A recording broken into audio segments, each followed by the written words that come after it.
everyone, it's Shell here from Designs by Shell. Thanks for joining me today. Today I'm carrying on with the paper pad that I was using on my last video called Holiday Ballet. And today it's all about the Nutcrackers. So I've made a couple cards with using these cute Nutcracker papers, and as you can see here, I had this Nutcracker nearby, so I thought I'd just pull them out and show them today. This is one I've had for probably 30 years, I think. I know lots of people like the Nutcracker theme, and they like to display these at Christmas time. I've actually got 4 or 5 of them. This one actually, and another one I was giving to one of my sons, just to pass it on.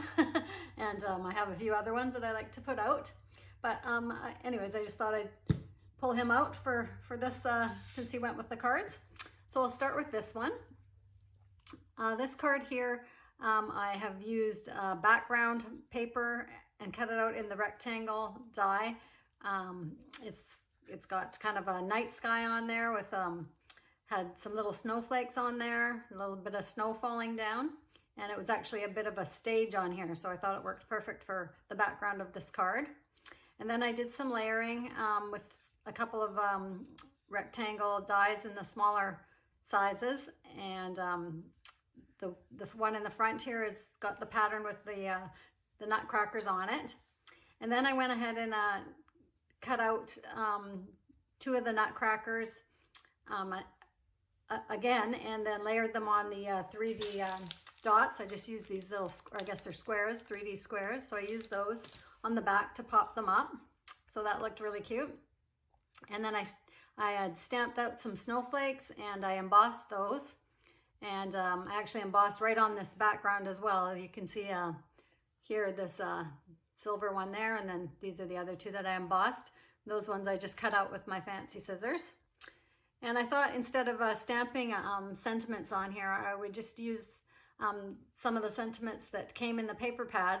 So you get these pieces in there that have words on like this, for instance, and you can just cut them up and use them right on your cards and things that you're making. So this one I used the word celebrate, and I just cut that out with my paper trimmer and added that on there. So I thought this turned out really nice. Inside I just did a little border. It was also from a piece of paper like this, just trimmed it off, and it had these ornaments on it. So I thought I'd just add a little bit to the inside. Now you could put a message in there if you want to stamp something like that in there, or just leave it blank and then you're free to write in it. So that's the first one. And here's the second one I did. So I've used the same background. This one had a bit more of the red of the curtain on it, like on a stage, you know, like a theater production. And then I did these snowflakes on here, little ones, and I embossed those in the silver. And then I did some layering again with the rectangle dies, and popped up 2 of the Nutcrackers on there again. So that kind of gives it that 3D look. I added the word Noel on there, and it had these little snowflakes on there on the sides of it. So I thought that worked great. And then inside I've got this border again with the ornaments on there. So I thought those turned out really nice. So I've got one started here, and we're gonna finish putting that together. So stay tuned if you'd like to see how we do that. Okay, so I've got the base of the card is the A2 cards, and I've got it started here with the background on in the rectangle die that I cut out there. And I have already added a couple of snowflakes and embossed those on there. And then these are just little circle designs that I punched out just with my paper puncher, like that. Just added those on for a little extra embellishment. So now we're gonna go ahead and build the card.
So thanks so much for watching. Hope you enjoyed that and got some inspiration. We'll see you next time. Bye for now.